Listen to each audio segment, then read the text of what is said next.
Hello everyone! So this is Edmond Mendaros channel, isang content creator at gumagawa ng mga tutorials katulad ng PC, laptop troubleshootings, mobile device troubleshootings at marami pang ibang klaseng tutorials na sinishare ko dito sa aking channel. At kung bago ka lang sa aking YouTube channel, so please huwag mong kakalimutan mag-like, share at subscribe. I-click mo na rin yung bell notifications para ma-update ka sa aking mga bagong videos and tutorials. So sa video ito ay pag-uusapan natin at i-guide ko kayo on how to contact Connect to Card hotline and frequently ask for account recovery. So ngayon ay marami tayong experience na account issues, error dito sa bagong Connect to Card app. So nandito yung pwede natin gawin na alternative na solutions para sa ating account recovery and then yung ating contact hotline para mas mabilis natin maayos yung ating account. Okay, so wag na natin patagalin at start na natin. So ang next step ay kailangan mo lang i-open yung Connect to Card app. So click mo lang. And then once na-open mo na dito yung Connect to Card app, so dito lang sa top left corners, so makikita mo dito yung need help. And then i-click mo lang dito yung icon square. Ayan. And then next, so makita mo dito yung pinakauna lang ng frequently asked questions. Okay, i-click mo lang. And then, nandito na lahat yung pwede natin gawin mga kaibigans kasi mostly naman na na-experience ngayon dito sa bagong Connect to Card app, ang daming issues about sa account, about sa registrations, and then yung login. So, nandito yung unang questions, kailangan bang i-download ang bagong app kahit may luma na ako? And then, i-click mo lang dito yung arrow na yan, and then nandito naman yung kanyang kasagutan.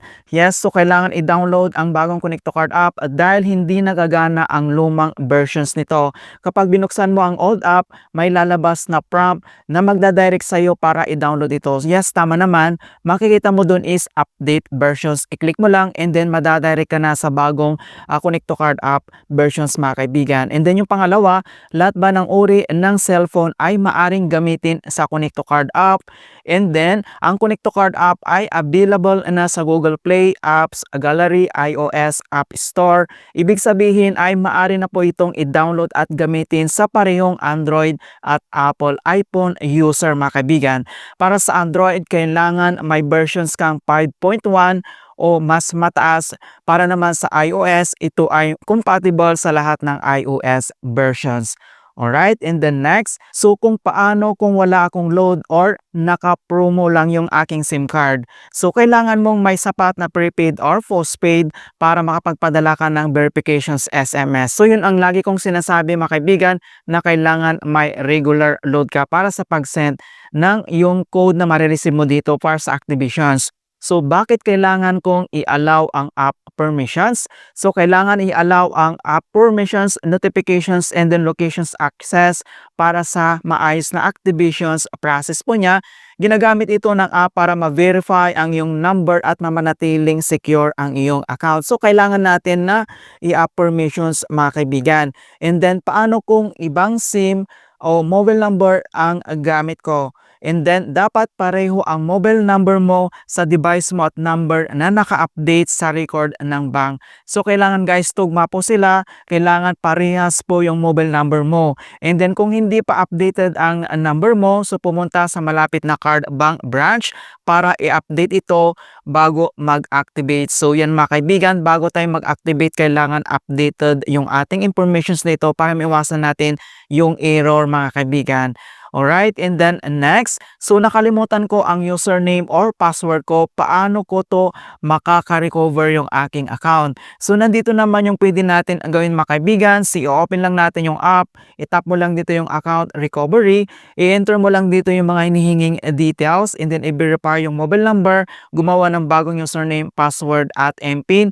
So nasa description box ito mga kaibigan, ang tutorial ko regarding dito sa troubleshootings ng username and then yung password. Paano kung hindi ako makapagpadala ng verifications SMS? So nandito naman yung mga details mga kaibigan, kung may load or SMS promo ka pa, kung tama ang SIM na ginagamit mo o dapat updated sa bank record. Kung hindi pa rin gumagana, pumunta sa malapit na card bank branch para magpa-assist mga kaibigan. Kung hindi na kaya dito, mga kaibigan, dito lang sa mga hotline nila, kailangan mo nang pumunta mismo doon sa Card Bank branch mga kaibigan. And then safe ba gamitin ang new Connect to Card app? And then yes, ang app ay enhanced security features gaya ng same verifications, encrypted transactions, personalized MPIN para sa protektado ng account mo sa bawat gamit nito. And then next naman, so paano po kapag nagpalit ako ng cellphone? Maari ko ba na ipagamit ang luma kong cellphone sa aking kaanak? And then yes, so kailangan po lamang na itawag ito sa customer service upang maiantag ang device ID ng ating cellphone at magamit ang ating kaanak sa pagre-rehistro ng kanilang Connect to Card account. Yan, so nandito yung kailangan natin gawin mga kaibigan, kailangan mo lang yan i-follow. So ano-ano ba ang mga savings account na maaari kong i-register dito sa Connect to Card app?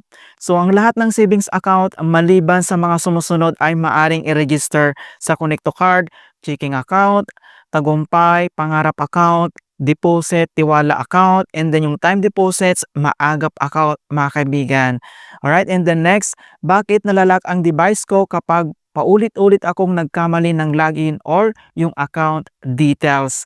Ayan. So ang device ay automatic na malalak kapag naka-enter ng invalid informations ng 12 beses during login, so registrations or account recovery. So ginagawa ito para maprotektahan ang account ninyo laban sa mga suspicious activity o posibleng cyber attack. So kailangan lang natin i-make sure na tama yung ini-enter natin na informations nito, or i-activate mo na lang yung biometric, mas maganda mga kaibigan.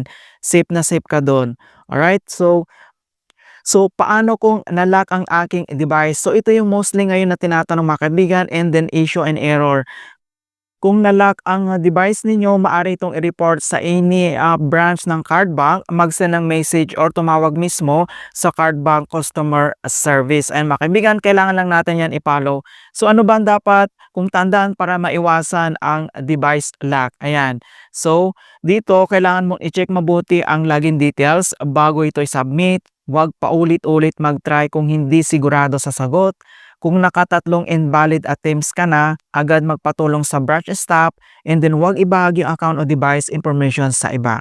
Ayan guys, so nandito yung pwedeng makatulong sa atin ngayon kapag naka-experience ka ng mga issues or error na nandito lahat sa frequently asked. Punta ka lang dito and then click mo lang yan, and then may guide kanya na pwede mong gawin. So dito naman sa contact, yung hotline ng Connect to Card, i-click mo lang dito yung contacts us.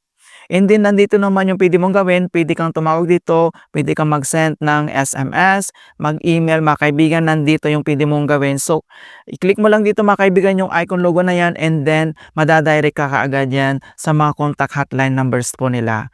Alright, so ganoon lang po kasimple mga kaibigan kung paano tayo o kung paano natin i-reach out or kung ano yung gagawin natin kapag nagkaroon tayo or naka-experience tayo ng mga error or yung hindi maayos na paglagin ng ating account, mga na-experience natin dito. And then dito lang mga kaibigan, punta ka lang dito sa Connect to Card app sa Need Help. Alright, in hope na nakapagbigay ako ng konting kalaman at guide tungkol sa Connect to Card app tutorials. Thank you guys, and see you in my next tutorials.